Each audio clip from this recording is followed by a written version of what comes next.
நம்பிக்கை துரோகம் என்ற குணம் இருக்குது.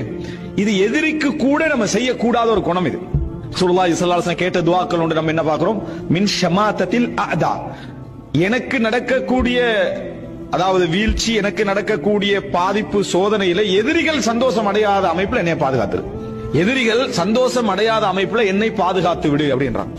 அப்துல் மலிக் இப்னு மர்வான் ரஹிமஹுல்லாஹ் அவர்கள் சொல்கிறார்கள், அவருடைய என்கிட்ட உள்ள சில ஒருத்தர் பாராட்டுற நேரத்தில் அவர் சொல்றார், என்கிட்ட பெரிதாக இல்லை, ஆனால் நான் எந்த ஒரு எதிரியுடைய தோல்வியிலும் எந்த எதிரியுடைய சோதனையிலும் நான் சந்தோஷம் அடைந்ததில்லை என்றார். எந்த ஒரு நேசத்தோடு வாழ்ந்தவனுக்கும் நான் துரோகம் செய்ததில்லை. வலா ஹுன்து தா உத்தின் வலா ஹுன்து தா உத்தின் வலா ஷமத்து பிஅதுவி, எந்த ஒரு நண்பரோடு நான் துரோகம் செய்ததும் இல்லை, அதே நேரத்தில் எந்த எதிரியுடைய வீழ்ச்சியிலும் நான் சந்தோஷப்பட்டதும் இல்லை அப்படின்னு சொல்றார்.